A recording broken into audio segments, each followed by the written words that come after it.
Hey, you. What's in the cup and why are you sitting here? Coffee. I'm sitting in a public park. Am I being detained? I need your ID. Now. Then articulate a crime, officer. Because right now this stop is unlawful. The body camera footage that would eventually force the resignation of a police chief and cost the city of Chicago nearly $1 million began in silence. There was no audio for the first 30 seconds, just the buffer, but the image was crystal clear. It showed a pristine, sun-drenched morning in Millennium Park. The grass was manicured, the city skyline gleamed in the background, and the benches were mostly empty. On one of those benches sat a man who was arguably the most powerful law enforcement official in the entire state of Illinois. And Officer Kyle Miller, a 29-year-old patrolman with a history of aggression that had been overlooked for far too long, was walking straight toward him. Marcus Thorne was 58 years old, dressed in a tailored navy wool coat over a charcoal suit. He wasn't wearing a tie. It was his one small rebellion on a Tuesday morning before heading into the relentless grind of the Attorney General's office. In his hand, he held a simple paper coffee cup from a local roaster. He wasn't shouting. He wasn't bothering anyone. He was simply existing in a public space, reviewing mental notes for an upcoming racketeering case against a sophisticated interstate theft ring. Thorne had spent 30 years climbing the legal ladder from public defender to prosecutor to federal judge and finally to the elected position of state attorney general. He was a man who knew the penal code better than he knew the back of his own hand. But Officer Miller didn't see the state attorney general. He didn't see a legal scholar. Through the lens of his own biases and the adrenaline of a slow morning shift, he saw a black man sitting alone in a high-traffic tourist area holding a cup. In Miller's mind, this wasn't a citizen enjoying the city he served. It was a loitering subject, a potential vagrant trying to blend in, or perhaps someone drinking alcohol in public. It was an assumption born of instinct, but it was the wrong kind of instinct, the kind that legal experts and civil rights activists had been warning about for decades. Before we get into the details of this infuriating encounter, I need you to take a second. Pause and look at where you are right now. Are you safe? Do you feel free? Now imagine that freedom being stripped away simply because someone with a badge decided you didn't look like you belonged. If you believe that law enforcement should be held to the highest standard of conduct, smash that subscribe button right now. We cover the stories that the mainstream media often glosses over. You need to see this. Officer Miller's boots crunched on the gravel path. Thorne didn't look up immediately. He was deep in thought, savoring the bitterness of the dark roast coffee. He had dealt with police officers his entire adult life. He respected the profession. He had attended their funerals, authorized their overtime grants, and defended their qualified immunity when it was justified. But he also knew the dark side of the badge. He had prosecuted officers who beat suspects in holding cells. He had signed the indictments for detectives who planted evidence. He knew that for every 100 good officers, there was one who viewed the public as the enemy. He didn't know yet that Officer Miller was that one. Miller stopped 3 feet from the bench. He stood with his thumbs hooked into his vest, a stance of dominance that he had practiced in the academy mirror but had never quite earned in the streets. He loomed over the seated man, casting a shadow across Thorne's face. The silence stretched for a moment too long. Thorne slowly raised his head, his expression calm, his eyes intelligent and weary. He didn't smile, but he didn't scowl either. He just waited. "Morning," Miller said, but it wasn't a greeting. It was a challenge. The tone was flat hard and devoid of the protect and serve courtesy that was supposed to be the department's motto. "Good morning, officer," Thorne replied. His voice was a deep baritone, the voice of a man who commanded courtrooms with a whisper. "Can I help you with something?" "You can start by telling me what's in the cup," Miller snapped, nodding toward the paper cup in Thorne's hand. Thorne looked at the cup, then back at the officer. He blinked, genuinely confused by the pettiness of the opening salvo. "Coffee," Thorne said. "Black, no sugar." You sure about that? Miller took a half-step closer, invading Thorne's personal space. We've had complaints about guys drinking out here. Public consumption is a citation, sometimes an arrest depending on how the subject acts. Thorne tightened his grip on the cup slightly. He looked around the empty park. There was no one else nearby to have made a complaint. This was a fishing expedition, plain and simple. I assure you, officer, it is coffee. And since I am not engaging in any criminal activity, I'm going to go back to enjoying my morning. This was the moment. The off-ramp was right there. Miller could have nodded, said, "Just checking," and walked away. But he didn't. He couldn't. His authority had been gently brushed aside, and his ego wouldn't allow it. He wasn't interested in the truth. He was interested in compliance, and he was about to destroy his life to get it. The interaction had lasted less than 60 seconds, but the dynamic was already set in stone. On one side, a man who represented the pinnacle of state law enforcement armed with decades of constitutional knowledge. On the other, a young officer with a chip on his shoulder and a fundamental misunderstanding of the Fourth Amendment. I didn't say you could go back to anything, Officer Miller said, his voice rising just enough to attract the attention of a couple walking their dog 50 yards away. I'm conducting an investigation here. I need to see some identification. Marcus Thorne didn't move to reach for his wallet. He didn't flinch.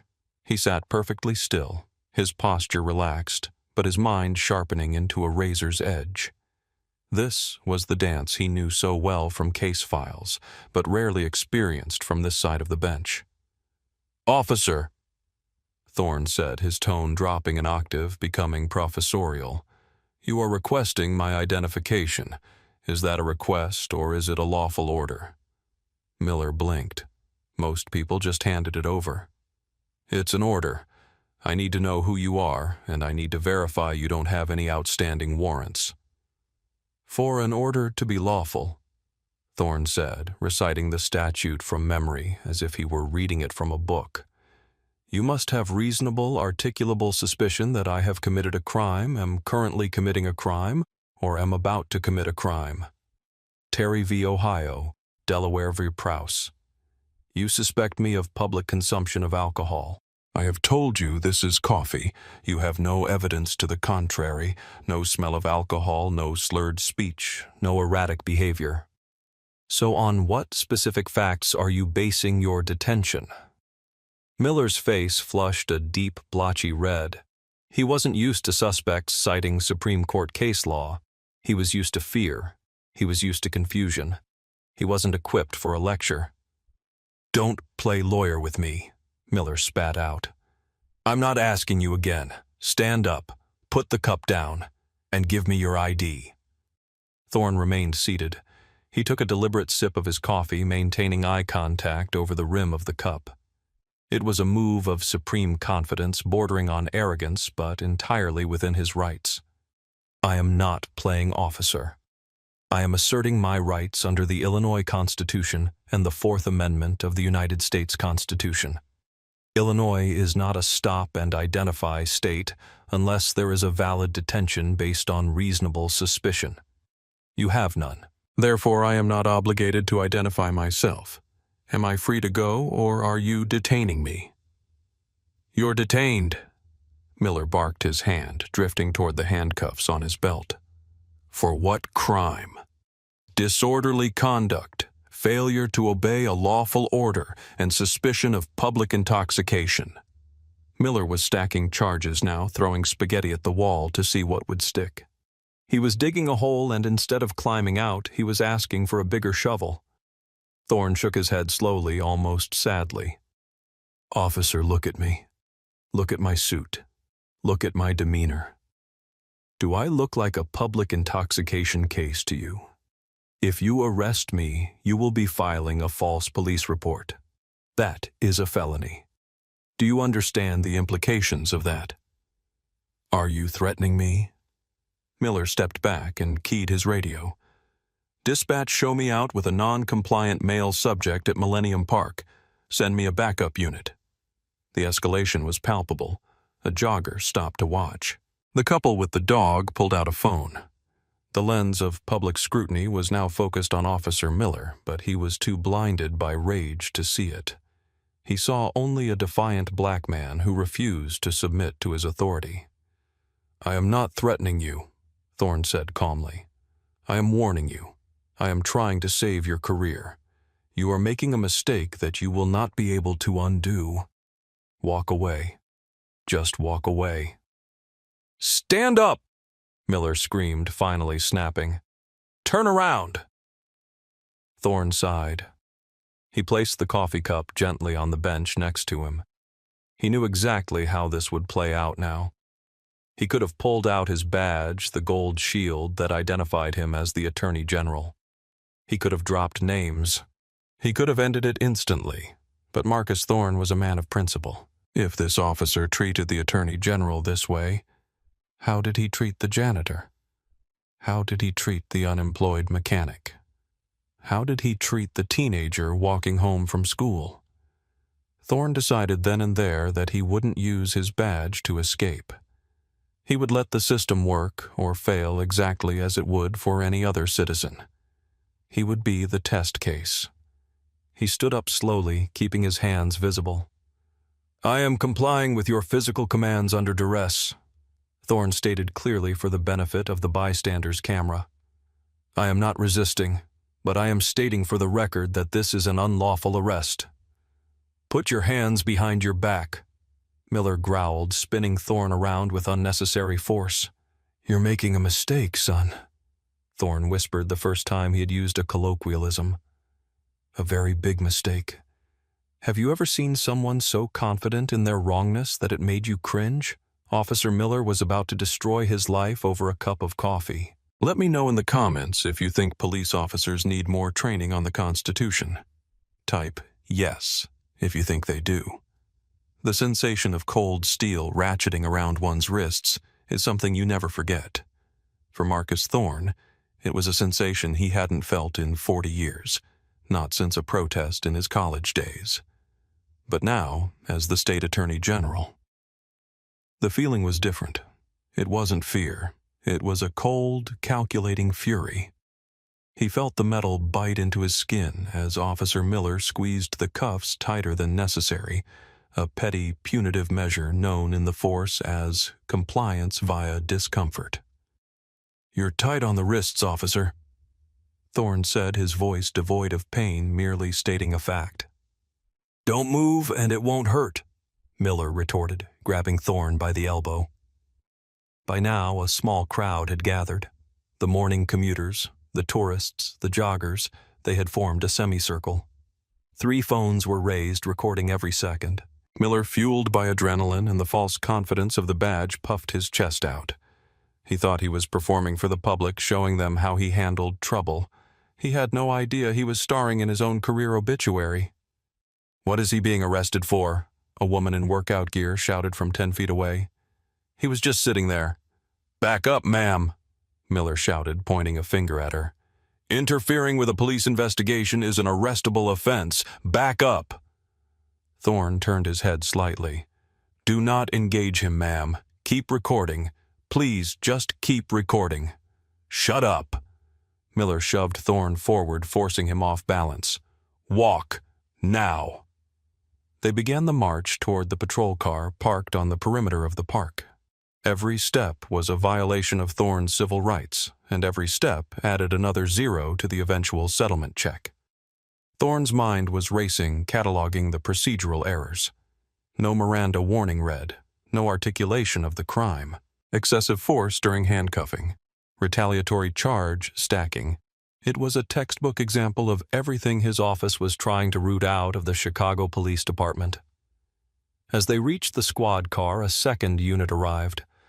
Officer Sarah Jenkins, a younger officer with only 2 years on the force, stepped out. She looked at the scene, her partner red-faced and aggressive. The suspect, calm, well-dressed, and dignified even in handcuffs. Her stomach dropped. She had good instincts, and her instincts were screaming that something was wrong. "What do we have, Kyle?" Jenkins asked, approaching cautiously. "Disorderly. Failure to ID. Resisting." Miller panted, opening the back door of his cruiser. Guy thinks he's a lawyer. Refused to identify himself during a suspicious person stop. Jenkins looked at Thorne. She saw the quality of the wool coat.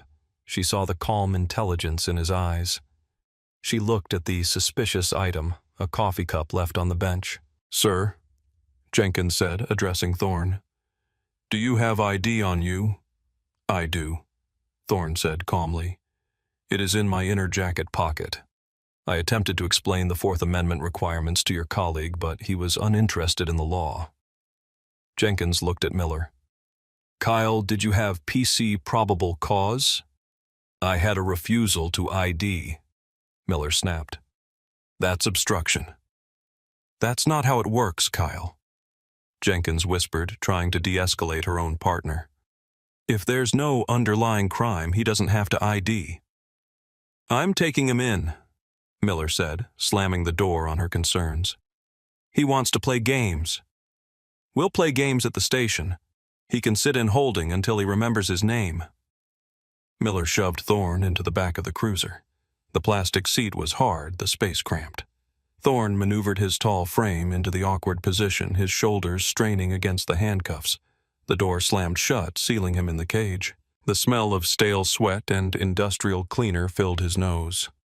Through the plexiglass divider, Thorne watched Miller get into the driver's seat.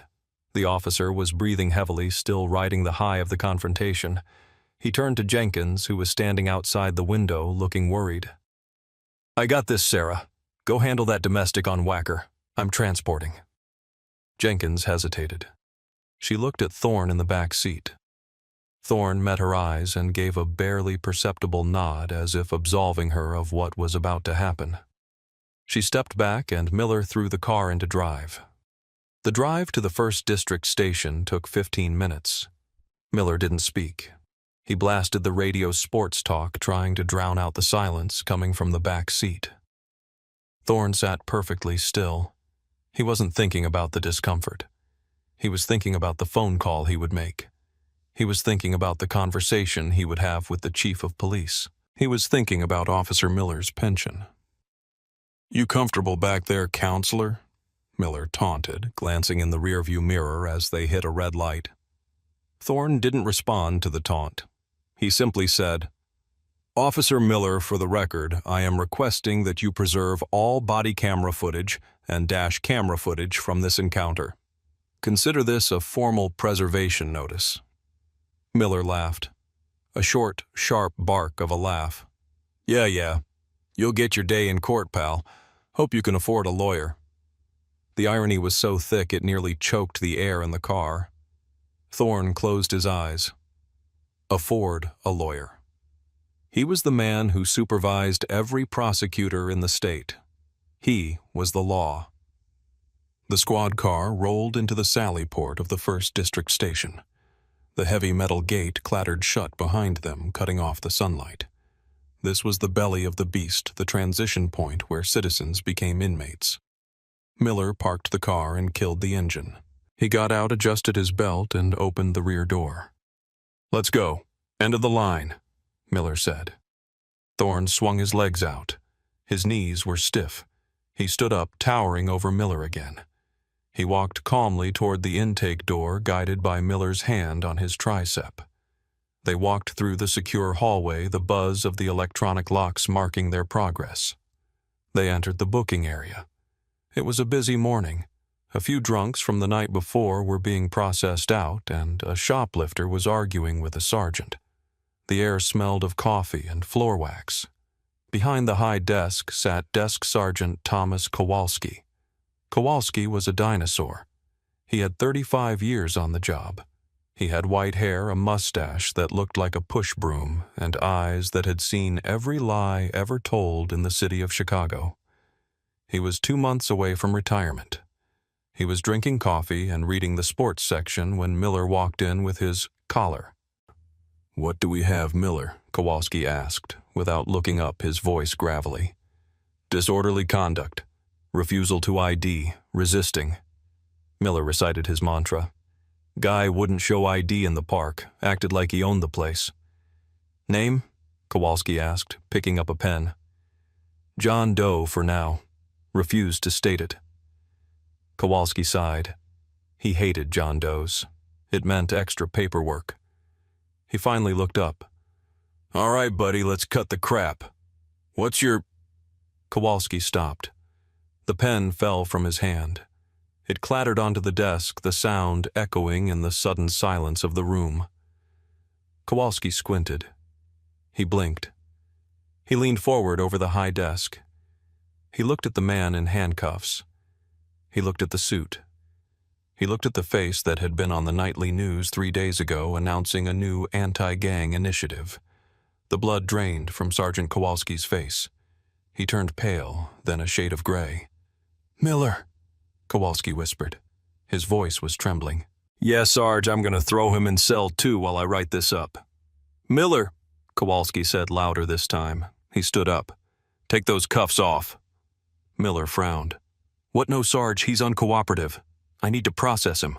Take the goddamn cuffs off right now." Kowalski roared, his voice cracking with panic. The entire booking room froze. The shoplifter stopped arguing. The other officers looked over. Miller was stunned. "Sarge, what is wrong with you? This guy is a suspect." Kowalski walked around the desk. He moved faster than he had in 10 years. He approached Thorne, his hands raised in a gesture of surrender and apology. He looked at Miller with a mixture of pity and absolute horror. "You don't know who this is, do you?" Kowalski asked Miller. "He's a guy loitering in the park," Miller said, but the doubt was starting to creep in. He saw the fear in the sergeant's eyes. Kowalski turned to Thorne. "Mr. Attorney General, sir, I don't know what to say." The words hung in the air. Attorney General. Miller felt the world tilt on its axis. His stomach dropped through the floor. The color drained from his face so fast he looked like he might faint. He looked at the man in the handcuffs, the man he had shoved, the man he had taunted. Thorne looked at Kowalski. "Hello, Sergeant. I believe your officer here has arrested me for drinking coffee." "Unlock him!" Kowalski screamed at Miller. "Unlock him now!" Miller's hands were shaking so badly he couldn't get the key into the handcuffs. He fumbled, dropped the keys, picked them up. His breath was coming in short, panicked gasps. "Attorney General. Oh my God." He finally managed to turn the lock. The cuffs clicked open. Thorne brought his hands forward. He rubbed his wrists where the red indentations were clearly visible. He adjusted his suit jacket. He smoothed his lapels. He turned to Officer Miller. Miller couldn't meet his eyes. The arrogance was gone, replaced by the terror of a man watching his future incinerate. "Officer Miller?" Thorne said, his voice quiet, deadly calm. "You asked for my identification. I believe now is the appropriate time to provide it." Thorne reached into his inner pocket. He pulled out a leather wallet. He flipped it open. The gold badge of the Illinois Attorney General gleamed under the fluorescent lights. Next to it was his ID card. "Marcus Thorne, Attorney General, State of Illinois." Miller stared at the badge. He couldn't speak. His mouth opened and closed like a fish on a dock. I didn't know," Miller stammered. "Sir, I didn't know." "That," Thorne said, "is exactly the problem. You didn't know who I was, but you treated me like a criminal because of how I looked. If I were a plumber, would I still be in those cuffs? If I were a teacher, would I be in a cell right now?" Thorne turned to Kowalski. "Sergeant, I want the watch commander down here. I want the captain called, and I want the digital copies of the booking report started. Do not delete anything." "Sir," Kowalski said, wiping sweat from his forehead. We can release you. It was a mistake. A misunderstanding. We don't need to file." "No." Thorne cut him off. "You will process this arrest. You will generate the report. Officer Miller believed he had probable cause. Let him put it in writing. I want everything documented. Every single word." The 1st District Station went into meltdown. It is difficult to describe the level of panic that ensues when a police department realizes they have falsely arrested the highest-ranking lawyer in the state. It's not just fear. It's an existential crisis. Phones were ringing off the hook. Lieutenants were sprinting down hallways. The captain, a man named Robert Halloway who was hoping to make deputy chief next year, was driving 90 miles per hour toward the station, screaming into his Bluetooth headset. Thorne was ushered into the captain's office, not a cell, but he refused the offer of water or coffee. He sat in a chair, waiting. He wasn't being arrogant. He was being evidence. He needed his demeanor to remain unimpeachable. Officer Miller had been banished to the break room. His gun and badge had been taken by Sergeant Kowalski just for safety while they sorted this out. Miller sat at a plastic table, his head in his hands. Other officers walked by, whispering. They knew. Everyone knew. "Dead man walking," someone muttered. Miller didn't argue. He replayed the morning in his head. Why didn't I just walk away? Why did I have to be right? 20 minutes later, Captain Halloway burst into the office. He was out of breath, his tie crooked. He looked at Thorne, then at the red marks on Thorne's wrists. He closed his eyes for a second, praying this was a nightmare. "General Thorne," Halloway said, breathless. I cannot apologize enough. This is a catastrophic failure of judgment by my officer." "It's not just judgment, Captain," Thorne said coolly. "It's training. It's culture. Your officer stopped me because I was a black man in a nice coat sitting in a park. He escalated because I knew the law. He arrested me because his ego was bruised. He will be dealt with, severely," Halloway promised. Look, sir, we can void the arrest. It never happened. I'll drive you back to your office personally. We can handle this internally." Thorne stood up. He walked over to the window that looked out onto the squad room. "Captain, if you void this arrest, you are participating in a cover-up. I was handcuffed. I was placed in a car. I was transported. My freedom was restricted. That is an arrest. If you wipe the record, you are falsifying data." Halloway went pale. He realized then that Thorne wasn't looking for an apology. He was looking for a reckoning. "I want the arrest processed," Thorne continued. "I want to be released on a signature bond just like any other citizen charged with a misdemeanor. And then I am going to sue you. I am going to sue Officer Miller, and I am going to sue the city." "Sir, please," Halloway pleaded. "This will destroy the department's reputation. The media. The reputation was destroyed when your officer put handcuffs on an innocent man for drinking coffee," Thorne snapped. "The media is just the mirror. If you don't like the reflection, don't blame the glass." Thorne walked out of the office. He went back to the booking desk. "Fingerprint me, Sergeant. Take my mugshot." "Sir, I can't," Kowalski begged. "Do it," Thorne commanded. "Follow the procedure. If you treat me differently than the kid from the South Side, you are proving my point. Book me." And so they did. The Attorney General of Illinois stood against the height chart. He turned to the left. He turned to the right. The camera clicked. Flash. Flash. That mugshot Marcus Thorne dignified, staring straight into the lens with eyes of fire, would become the most famous image in Chicago for the next decade.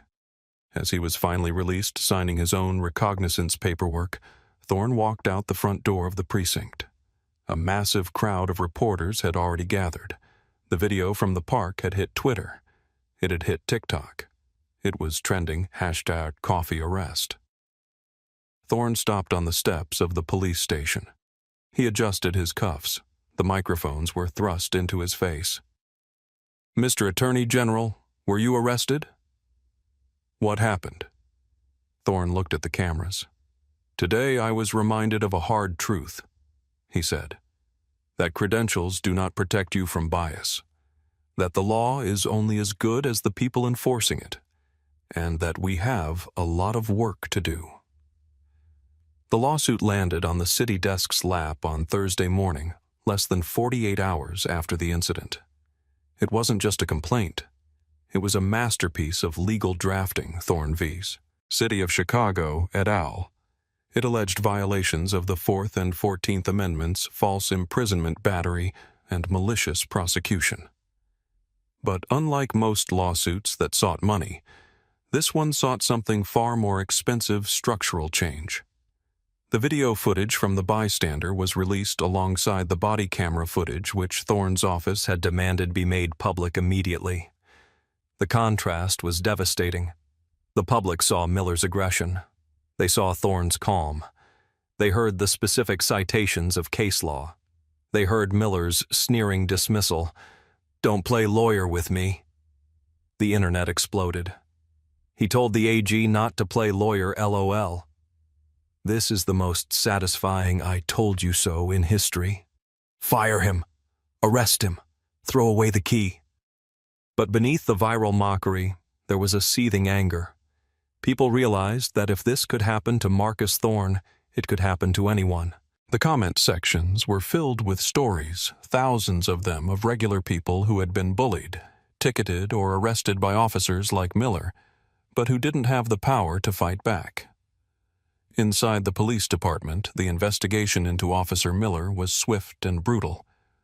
Internal affairs, usually criticized for moving at a glacial pace, worked around the clock. They pulled Miller's file. They pulled his body camera history for the last 3 years. What they found was a pattern, a terrifying pattern. Miller had a habit of pretextual stops, stopping people for loitering or jaywalking, and then escalating the encounter until he found a reason to arrest them for resisting. He targeted minorities at a rate 4 times higher than his peers. He had 18 citizen complaints in 5 years. Most had been dismissed as unfounded or exonerated by a lax oversight system. But they couldn't dismiss this one. On Friday afternoon, the police chief resigned. He cited personal reasons, but everyone knew the truth. He had lost control of his officers, and the Attorney General had exposed it on live television. Officer Miller sat in his union representative's office. The rep, a tough-as-nails lawyer named Stan, looked at the video. He looked at Miller. He closed the laptop. "Kyle, I can't save you," Stan said. "But I followed procedure. I thought he was suspicious," Miller cried. "You arrested the Attorney General for drinking coffee, Kyle. You told him he didn't know the law. You have 18 complaints in your file. They are going to feed you to the wolves to save the department. You're done. They can't fire me without a hearing." "Oh, you'll get a hearing," Stan said dryly. "And Thorne will probably testify. Do you want that? Do you want to be cross-examined by the best prosecutor in the state on public record?" Miller slumped in his chair. The reality finally hit him. It wasn't just his job. It was his identity. He was a cop. Without the badge, who was he? Just another guy in a world he had spent years bullying. The settlement conference took place 3 months later. The city of Chicago didn't want to go to trial. A jury trial with Marcus Thorne as the plaintiff would be a bloodbath. They wanted to write a check and make it go away. Thorne sat across from the city attorneys. They looked tired. They slid a piece of paper across the table. $500, $1,000, the lead attorney said. "No admission of wrongdoing. Case sealed." Thorne didn't even look at the paper. He slid it back. "No," Thorne said. "Mr. Attorney General, that's a standard offer for a false arrest with no physical injury." "I don't want your money," Thorne said. "I want the reforms. I sent over a list of demands. Consent decree, mandatory retraining on the Fourth Amendment for every officer, a revision of the failure to obey policy, and independent oversight for citizen complaints." The attorneys looked at each other. "Sir, those are policy decisions. We can't dictate that in a settlement." "Then we go to trial," Thorne said, leaning back. "And I will put the captain on the stand. I will put the former chief on the stand. And I will play every single video of Officer Miller's previous arrests that I found during discovery. I will show the jury that the city knew he was a danger and did nothing. The verdict won't be $500,000. It will be $50 million. And I will donate every cent of it to legal aid clinics that sue you." The room was silent. Thorne held all the cards. He wasn't bluffing. He was the house. 1 week later, the city agreed. The Thorne Decree was signed. It mandated that officers could not arrest for resisting arrest or failure to obey unless there was a separate independent criminal charge. It required officers to articulate reasonable suspicion on body camera before initiating a stop. It created a civilian review board with the power to fire officers. It was the most sweeping police reform in the state's history, triggered by a single cup of coffee. As for Officer Miller, the end was quiet. He was terminated for conduct unbecoming and civil rights violations. The union didn't fight it. He was stripped of his pension eligibility. The last anyone heard, he was working private security at a warehouse in Indiana, checking truck manifests at a gate. He had no authority. He had no power. He was just a man in a vest. 6 months after the arrest, Marcus Thorne returned to Millennium Park. It was another beautiful morning. The sun was shining on the bean. The tourists were out. Thorne walked to the same bench. He sat down. He placed a coffee cup next to him. He wasn't alone this time. A young black man, maybe 20 years old, was sitting on the next bench reading a book. He looked nervous as a police cruiser rolled slowly down the path. The cruiser stopped. 2 officers got out. They were new recruits. They looked at Thorne. They looked at the young man. They nodded politely. "Good morning, gentlemen," one officer said. "Morning," Thorne replied. The officers kept walking. They didn't stop. They didn't demand ID. They didn't assume the worst. They just patrolled. Thorne watched them go. He took a sip of his coffee. It tasted better this time. The system hadn't changed overnight. There were still bad stops. There was still bias. But the message had been sent loud and clear. We are watching. Thorne thought about the power he held. He had used it to crush a bad officer. Yes, but he realized that the real victory wasn't the firing of Kyle Miller. It was the fact that the young man on the bench next to him could read his book in peace. Justice isn't just about punishing the guilty. It's about protecting the quiet moments of the innocent. It's about the right to sit in the sun without fear. Thorne finished his coffee, stood up, and walked back toward his office. There was work to do. This story reminds us that authority without accountability is just tyranny in a uniform. Marcus Thorne had the power to fight back, but millions of people don't. That's why we share these stories, to shine a light on the darkness. What would you have done if you were in Thorne's shoes?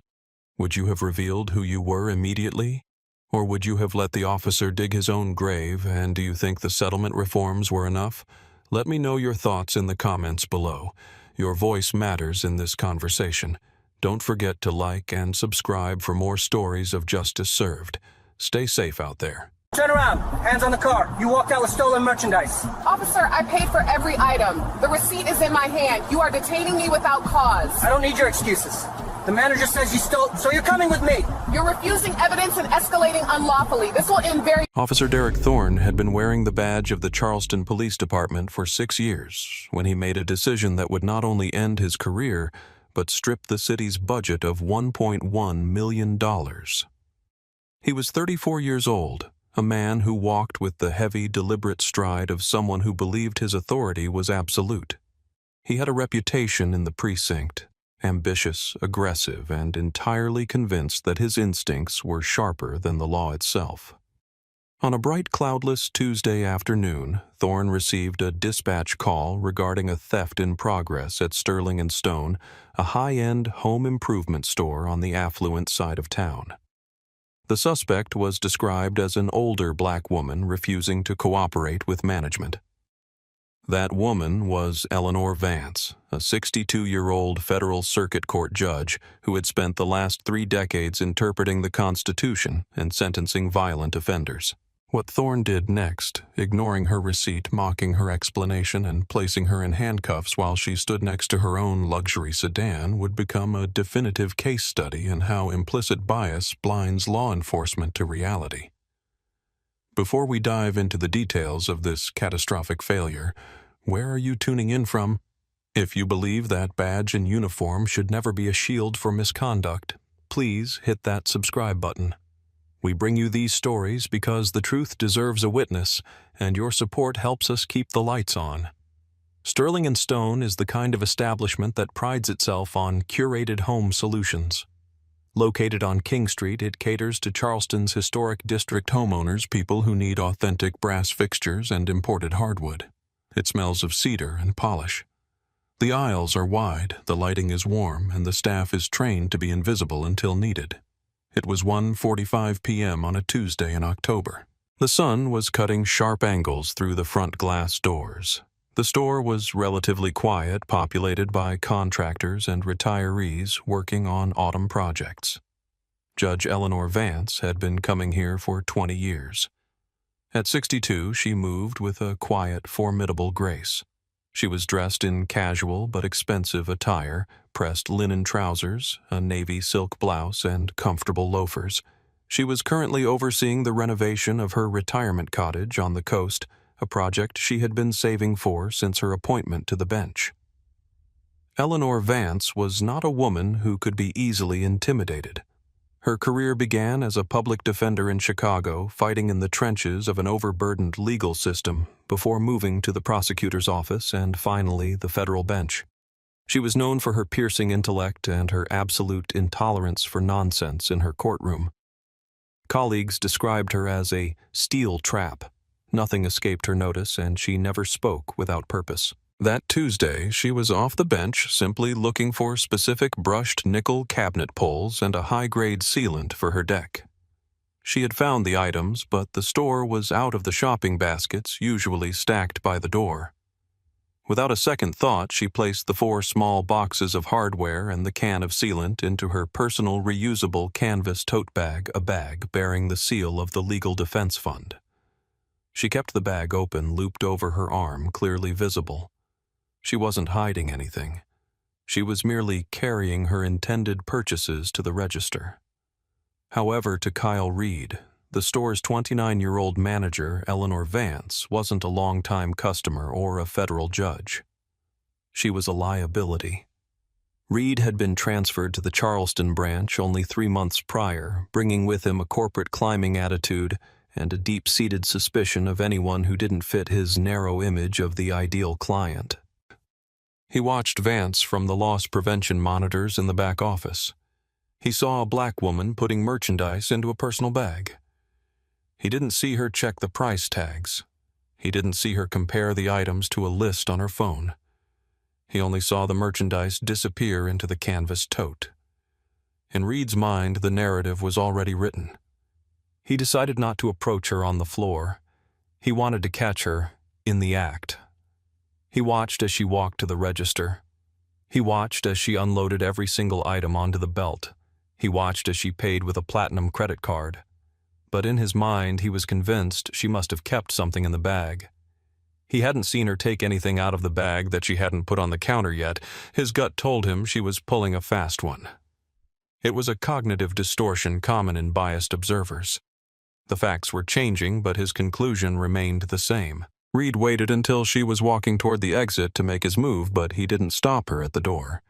Instead, he watched her leave and immediately dialed 911. "Charleston emergency, what is your location?" The dispatcher's voice was calm. Reed's voice was breathless, feigning a panic that wasn't there. "This is Kyle Reed, manager at Sterling & Stone on King. I have a shoplifter who just left the store. She stole several $100s worth of hardware. She's in the parking lot now, refusing to stop." This was a lie. He hadn't asked her to stop. "Can you describe the suspect?" "Black female, 60s heavyset. She's loading the stolen goods into a silver Lexus right now. I need an officer fast. She's trying to flee." The call was logged as a theft in progress. Officer Derek Thorne was 2 blocks away on patrol. When the call came over his radio, Thorne didn't hear. "Investigate a potential theft." He heard criminal fleeing scene. Derek Thorne had a file that should have precluded him from ever interacting with the public. In his 6 years on the force, he had accrued 9 formal complaints. 6 involved discourtesy or aggressive language, and 3 involved improper detention of minority citizens. In every single instance, his actions were deemed within policy by an internal review board that prioritized officer discretion over citizen rights. Thorne was the type of officer who escalated low-stakes encounters to assert dominance. He had once handcuffed a 50-year-old church deacon for jaywalking because the man didn't produce ID fast enough. He had been reprimanded for screaming at a terrified tourist who made an illegal U-turn. Thorne believed that respect was something to be taken, not earned. When he heard the dispatcher's description, black female theft fleeing, his adrenaline spiked. He didn't turn on his siren, but he accelerated, cutting through traffic with the entitlement of a man who owns the road. Do you think officers with a history of aggression should be allowed to respond to non-violent property calls? Let us know in the comments. Thorne pulled his cruiser into the Sterling and Stone lot at 1:52 p.m., blocking the exit lane. He spotted the silver Lexus immediately. The trunk was open. Judge Vance was standing there, calmly placing her canvas bag into the cargo net. She closed the trunk and turned toward her driver's side door, keys in hand. She wasn't running. She wasn't looking over her shoulder. She was humming a quiet tune, thinking about her contractor's schedule. Thorne slammed his cruiser into park behind her vehicle, boxing her in. He stepped out, his hand already resting on his holster, his posture wide and threatening. "Hey, you step away from the car." Eleanor Vance paused. She turned slowly, her expression one of mild confusion rather than fear. She adjusted her glasses and looked at the officer. "Excuse me, officer. Are you speaking to me?" Thorne marched within 3 feet of her, invading her personal space. "I said step away from the car. Put your hands where I can see them." Vance didn't flinch. She had stared down cartel lieutenants and serial murderers. A 34-year-old patrolman with an attitude problem was not going to rattle her. "My hands are right here," she said, holding them up, palms open. In her left hand, she held a long white strip of paper. "I am simply loading my purchases. Is there a problem?" "The problem is you walking out of that store with merchandise you didn't pay for," Thorne snapped. "Turn around. Hands on the vehicle." "Officer," Vance said, her voice dropping an octave, taking on the resonant, commanding tone she used to control her courtroom. "I have just purchased these items. This is the receipt in my hand. If you will look at it, you will see the time stamp from 3 minutes ago." She extended the hand, holding the receipt. Thorne didn't even look at it. He slapped her hand away. "I don't want to see your paper. The manager says you stole. That's probable cause. Now turn around or I will make you turn around." The air in the parking lot seemed to freeze. 2 other customers, a young couple loading mulch a few cars away, stopped what they were doing. The man pulled out his phone. He started recording. "Officer," Vance said, "you are making a grave error. I am Federal Judge Eleanor Vance. I have identification in my purse. I have a valid receipt. I am asking you to verify these facts before you escalate this further." Thorne scoffed. "Yeah, and I'm the Chief Justice. Turn around." He didn't wait for compliance. He grabbed her right wrist, twisting it behind her back with unnecessary force. Vance gasped in pain. She had arthritis in that shoulder, but she did not resist. She knew the law better than he ever would. Resisting arrest was a trap charge used to justify excessive force. She went limp, allowing him to maneuver her. "I am complying," she stated loudly for the benefit of the witnesses. "I am not resisting. You are hurting my shoulder. I am alerting you to a medical condition." Thorne ignored her. "Stop fighting," he yelled, playing to a camera he hoped would back him up despite her clear lack of resistance. He shoved her against the hot metal of her car door. He pulled her other arm back and ratcheted the handcuffs too tight. The metal bit into the soft skin of her wrists. "You're under arrest for shoplifting and resisting an officer." "I did not resist," Vance said, her face pressed against the window of her own car. "And I did not shoplift. The receipt is on the ground where you knocked it." Thorne didn't pick up the receipt. He didn't call the manager out to identify her. He didn't ask for her ID. He had his suspect, he had his arrest, and in his mind he had won. He spun her around and marched her toward his squad car. "You have the right to remain silent," Thorne recited, roughly pushing her head down as he shoved her into the cramped back seat of the cruiser. Vance sat awkwardly, her hands numb behind her back. She looked him in the eye through the plexiglass divider. "Officer," she said, her voice deadly calm, "I am waiving my right to silence to inform you that you are currently violating my Fourth Amendment rights against unreasonable seizure. You have failed to conduct a preliminary investigation.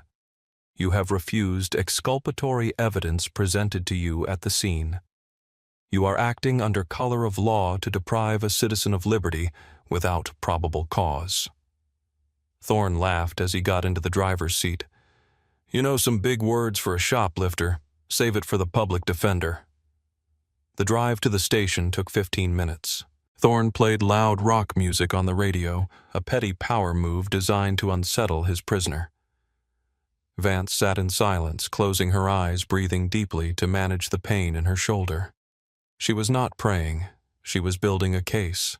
She memorized the time. She memorized his badge number, 492. She memorized the route. She cataloged every procedural failure.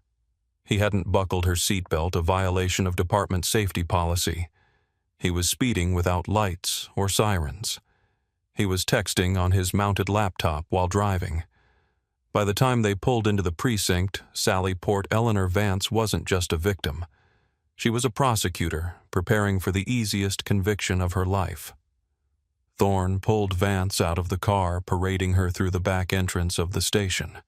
He walked with a swagger, guiding her by the elbow toward the booking desk. The precinct was busy. Phones were ringing. Officers were typing reports. Behind the high desk sat Sergeant Thomas Miller, a 58-year-old veteran who had been with the force for 30 years. Miller was the kind of cop who knew the name of every shopkeeper in his district. He had testified in federal court dozens of times. As Thorne approached the desk, pushing Vance forward, Miller looked up from his paperwork. He squinted, adjusting his reading glasses. Then his face went completely white. He stood up so fast his chair rolled back and hit the file cabinets with a loud crash. "Thorne," Miller said, his voice trembling slightly.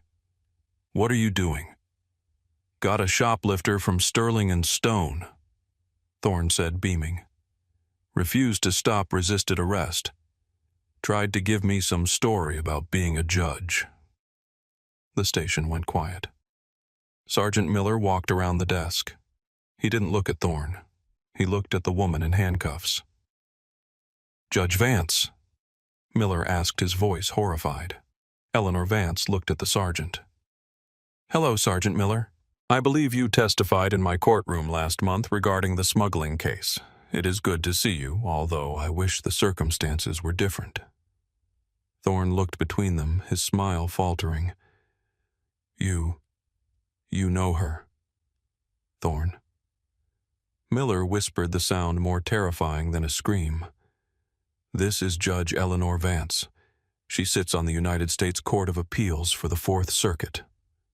Thorne's face turned the color of ash. She said..." "She told you who she was?" Miller asked, turning on his subordinate. "She identified herself." "I thought she was lying," Thorne stammered. "She fit the description. The manager said..." "Did you check her receipt?" Miller barked. "Did you check her ID?" Thorne swallowed hard. The manager said she was running." "I was loading my car," Vance interjected calmly. "The receipt was in my hand. Officer Thorne knocked it to the ground. It is likely still blowing across the parking lot on King Street." "Uncuff her," Miller ordered. "Now." Thorne fumbled for his keys. His hands were shaking so badly he couldn't get the key into the lock. Miller shoved him aside and did it himself. As the metal clicked open, Vance brought her hands forward, rubbing her bruised wrists. "Thank you, Sergeant," she said. "I would like to file a formal complaint, and I would like a photographer to document these contusions on my wrists before they fade. Also, my shoulder will need medical attention." Miller looked at Thorne. "Give me your badge and your gun. Go sit in the captain's office. Don't speak to anyone." Thorne stood frozen. The arrogance was gone, replaced by the dawning, nauseating realization that his life, as he knew it, was over. Captain Reynolds arrived 10 minutes later. He had been called out of a meeting with the mayor. When he saw Judge Vance sitting in a chair, icing her wrist, he looked as if he might have a stroke. "Judge Vance," Reynolds said, "I don't even know where to begin. On behalf of the entire department." "Save it, Captain," Vance said. "I want the body camera footage secured immediately. I want the dash cam footage. I want the 911 call recording, and I want the name of the manager at Sterling & Stone." "You'll have it all," Reynolds promised. "We are launching an immediate internal affairs investigation." "This isn't just internal affairs," Vance said, standing up. "This is a violation of federal civil rights. I will be contacting the Department of Justice, and I will be suing this city not for the money, but to ensure that Officer Thorne never carries a weapon again." The fallout was swift and brutal. The bystander video from the parking lot hit the internet that evening. The visual of a young white officer aggressively twisting the arm of an elegant older black woman while she calmly held up a receipt went viral instantly. The headline, "Cop assaults federal judge over $40 in hardware." By morning, it was national news. The audio of the 911 call was released 2 days later. It was damning. Kyle Reed's frantic claims of fleeing were juxtaposed with the security footage from the store, which showed Vance walking at a leisurely pace, stopping to check a text message before exiting. Reed had fabricated the emergency to justify his bias. Sterling & Stone fired Kyle Reed immediately. They issued a public apology pledging a donation to the Legal Defense Fund, an irony that was not lost on Judge Vance. But apologies do not erase humiliation. The city of Charleston knew they had no defense. Their officer had ignored exculpatory evidence, used excessive force, and arrested a federal judge without probable cause. The settlement negotiations were short. The city agreed to pay $1.1 million to Judge Eleanor Vance. But Vance didn't keep the money. She established a scholarship fund for law students from underrepresented communities, specifically for those interested in civil rights law. Officer Derek Thorne was terminated. But Judge Vance wasn't satisfied with the firing. She pressed charges. Thorne was indicted for deprivation of rights under color of law. He pleaded guilty to avoid a federal prison sentence, accepting a deal that included surrendering his law enforcement certification permanently. He would never be a police officer again. At 34, he was working construction carrying lumber instead of a gun. Kyle Reed, the manager, was blacklisted from the retail industry. His name became synonymous with the Karen phenomenon, a cautionary tale for every manager who thinks profiling is loss prevention. When asked by a reporter why she pursued the case so vigorously, Judge Vance gave a statement that silenced the room. "I spent 30 years in a robe protected by the power of the bench, and it took less than 30 seconds for a man with a badge to decide that my life's work, my dignity, and my rights meant nothing because of the color of my skin. If he would do that to a federal judge, imagine what he has been doing to people who have no voice, no power, and no platform. I didn't fight for me. I fought for them." The check was cut. The officers were fired. The policies were rewritten. But the scar remains. It serves as a reminder that bias is a rot that eats away at the foundation of justice. It's a reminder that a badge does not grant the right to ignore the truth. Officer Thorne saw what he wanted to see, and it cost him everything. Judge Vance stood her ground, and in doing so, she exposed a system that was waiting to fail her. What do you think is the solution? Should officers be required to carry personal liability insurance so taxpayers aren't footing the bill for their misconduct? Leave your thoughts in the comments below. And if this story moved you, if you believe in accountability and truth, please like this video and share it. It helps us continue this work. Until next time, stay safe, stay aware, and know your rights.